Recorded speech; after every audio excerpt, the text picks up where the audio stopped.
Hi, I'm Bree Bragg, and welcome back to another episode of What the Buzz.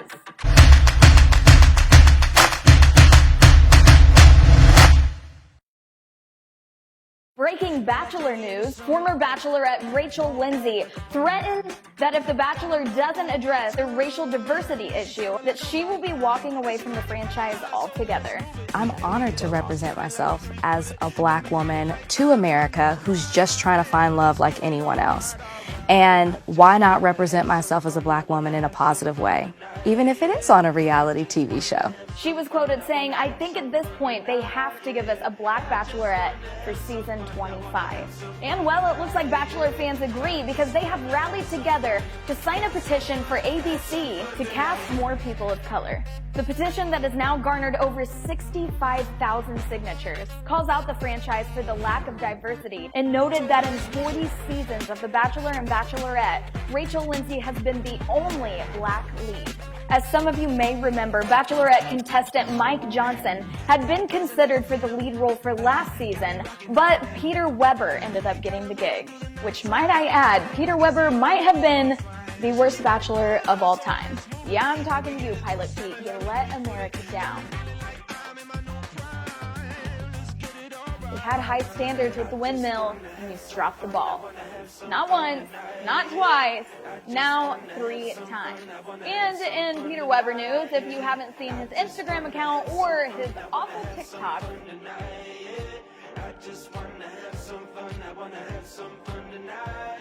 he is officially coupled up with Kelly, which means we will never get back all of the time we spent last season watching him on national television screw everything up. Moving on to more TV news, it looks like A&E will not be sharing any new episodes of Live PD. In fact, they even decided to hold off on the launch of season 33 of the well-known TV series Cops. Bad boys, what you want, what you want, what you gonna do? This decision was made in the wake of the protest happening right now, which is currently shining a spotlight on abuse by law enforcement. No news yet on when they might be airing those episodes and that season, but I think we can all agree that that's probably the smartest decision at this point. I know, you didn't see this one coming, but Joe Exotic is back in the news. And this time pretty concerning news, because the Tiger King wrote a letter to his fans stating that he would be dead in 3 months. The Tiger King says that his medical issues are allegedly being ignored while he's serving his lengthy prison sentence.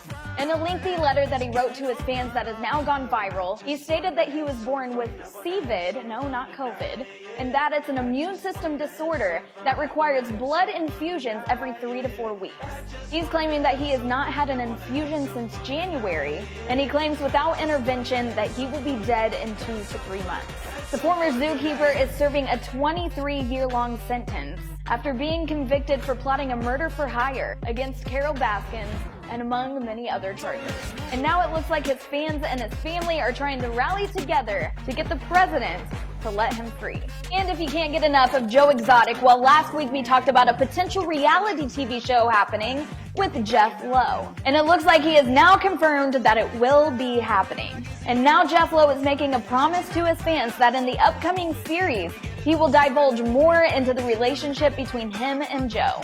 It looks like the nominees for the 2nd annual Critics' Choice TV Awards have just been announced.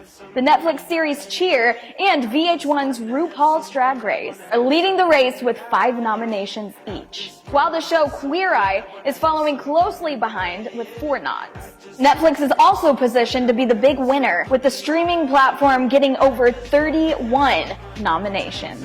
If I asked you what you have spent the most time doing while in quarantine, what would your answer be?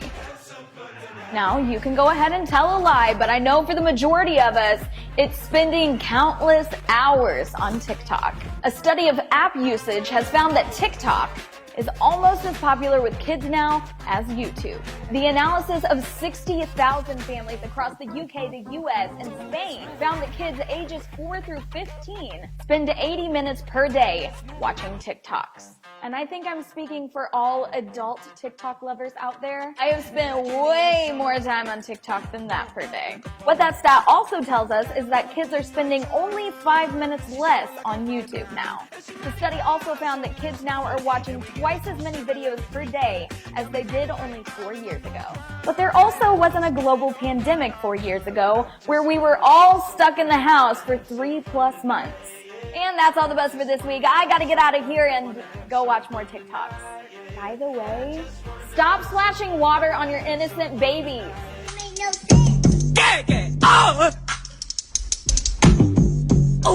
What you doing with that? Yeah. Tune in next week to see what the buzz is going on. Have some fun tonight.